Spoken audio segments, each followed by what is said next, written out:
protestave dhe reagimeve fshihen interesa politike sipas tij. Pra, mendon se rrezikon gjithë kjo qasje tashmë të zhvlerësoj shqetësimet, legjitimet të gjithë atyre qytetarëve që po protestojnë në shesh?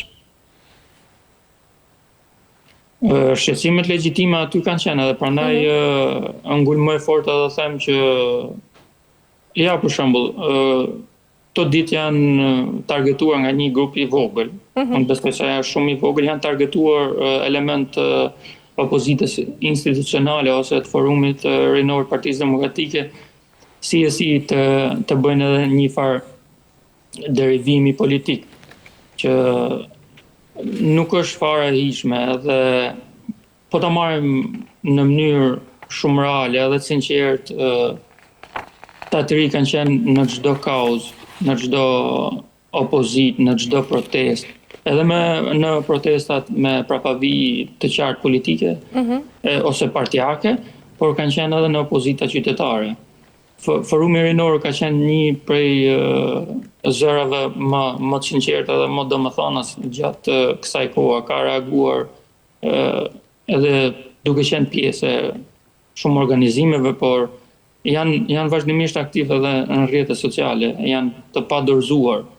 Kështu që ashtu si edhe departamentet tjera, për shembull të partive politike të opozitës, por po flasim për këta të ri që po sulmohen edhe po shpallen si armiku i popullit ose armiqtë e popullit. Një gjë shumë e pahishme, edhe në qoftë se do vazhdohet në këtë mënyrë, do kemi efekte negative. Si ke parë Blerë ndërkaq dhe thirrjen e vetë atyre protestuesve të cilët kërkojnë mes pankartave, por sigurisht edhe thirrjet e tyre Ramën burg, por edhe Berishën burg?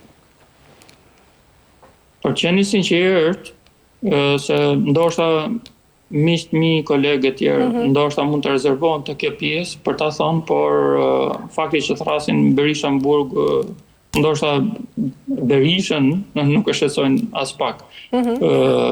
Pse? Sepse në qoftë se ky projekt, që unë kam dyshimet e mia, që nuk besoj që të jetë projekt i familjes Trump, por në qoftë se është një projekt i familjes Trump, fakti që ata targetojnë Berishën, dhe thonë Berishën burg, po e nis tek Berisha, Berishën burg thjesht e pastrojnë Berishën nga pretendimi që mund bëj pushteti që nuk po na le Berisha dhe opozita për t'ju sjell ju investitor në Shqipëri dhe në Ballkan, ose për t'sjell investime nga Amerika, domethënë.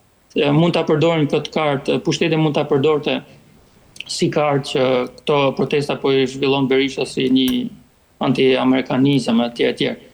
Domethënë kjo nuk e shqetëson Berishën, besoj. I shqetëson opozitar edhe demokrat të cilët nuk i duket as pak e hijshme dhe as pak e sinqertë edhe vërtet që të barazosh Edi Ramën me Berishën.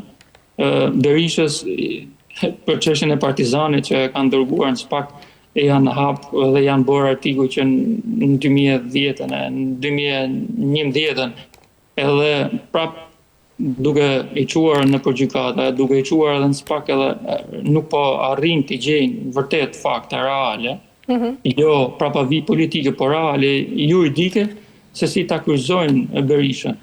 Edhe si mund ta barazosh, për shembull, Berishën në burg me Ramën burg, kur për Ramën edhe për ministrat e tij, për drejtorët e tij, për kryetarët e bashkisë të tij, për vetë diskursin politik të Ramës, ka prova për shembull të implikimeve domethënëse.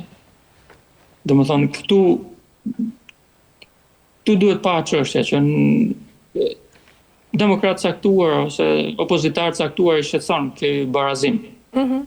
Sepse duket sikur e relativizon për shembull dëmin e këtyre 13 viteve të rilindjes.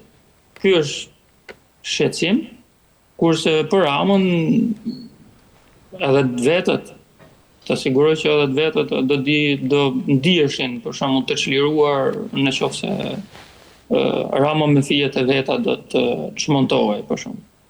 Qartë. Mirë, Bler, ndërkaq do duhet ndalesha për të mbyllur tek një lajm i fundit i cili tashmë po qarkullon në media, ku Shtetet e Bashkuara të Amerikës si kanë hequr në ngratën zotit Berisha dhe familjes së tij të vendosur në 19 maj të vitit 2021. Sa e vërtetë është kjo, Bler? Unë besoj që është shumë e vërtetë, dhe unë sapo e lexova diku, domethënë para pak minutash, pritej kjo, ishim në pritje të kësaj, sepse për shkak të vetë dosjes, pa dosje që ishte atje, ose për shkak pretendimeve, për shkak disa informacioneve që dolën si prapavije edhe si fushat e rilindjes edhe Sorosit ndaj familjes Berisha për ta kryqëzuar politikisht, për shkak këtyre gjërave dije që në momentin që ka një kundër reagim, administrata amerikane është e tillë që vërtet ka burokraci, por t'jep edhe zgjidhje. Edhe pritej, e prisnim më herët, për thënë në vërtetën, por ky është një lajm i mirë edhe një deklaratë ose një prononcim akoma më zyrtar edhe të institucionit do të ishte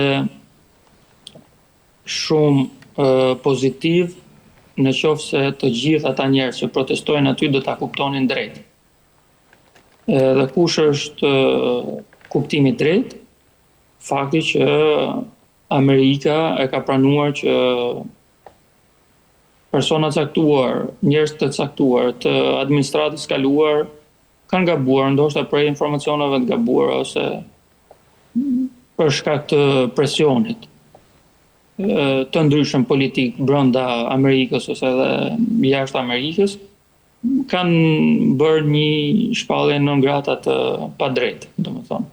E qartë. Si duket e kanë vendosur në peshore me gjithçka çfarë po ndodh, dhe ndoshta burokracia atje ndoshta ka planifikuar që ta bënte ndoshta edhe në një hap tjetër, por ky është nëse ka një deklaratë akoma më zyrtare, sepse e pash lajmin, do ishte një lajm shumë i mirë edhe do jepte sinjale të gjithë atyre që janë në protesta dhe që po thrasin për protesta, për t'i adresuar problemet në vendin e duhur edhe për të kërkuar mbështetjen në vendin e duhur. Shpresoj shumë që ndërgjegjja qytetare dhe popullore të shkojë në kufit e thyrjes së egos personale ose asaj çfarë kanë deklaruar më përpara, sepse njerëzit duke u vënë kundër për shembull opozitës vazhdimisht kanë dëmtuar vetveten, ata nuk e kuptojnë, edhe qytetarët, edhe njerëz të medias, edhe njerëz publik, duke vendosur vazhdimisht opozitën nën shënjestër, ata kanë dëmtuar më shumë vetveten se opozita aty është partia politike e dyta me gjithë infrastrukturën e manipulimit votës, është e dyta në vend. Shpresojmë që bëhet e para dhe që qytetarët bashkohen tek fakti i një kthimi edhe një suksesi politik kombëtar që është hasur nga 2005 deri në 2009 së paku. Sepse janë bërë shumë arritje, domethënë se që janë pranuar nga gjithë faktorët. Dikur mbani mend njerëz me pozicione dhe me profile të majta që në 2009 për shembull kishte shumë deklarata nga krahu majt që thoshin nëse Berisha arrin që të çojë në Prishtinë edhe të hapi tunelin e Kalimashit para zgjedhjeve të 2009-s, ne do votojmë Berishën 2009, kështu që nuk janë të pakta këto suksese. Si rruga e kombit kanë qenë shumë suksese tjera, kështu që qytetarët shpresoj që të thyen egon ose diçka që e kanë deklaruar gabim ose e kanë adresuar gabim edhe të dinë të bashkohen aty ku duhet edhe siç duhet. Qartë, mirë. Bler, kemi arritur në fund, falenderoj për çdo informacion. Ishte kënaqësi. Ishte kënaqësi edhe punë. Faleminderit. Mirë, shikues të nderuar, kemi arritur në fund të këtij programi dhe për ditën e sotme. Bashkë do të shihemi sërish nesër me tema të tjera deri atëherë, mirupafshim.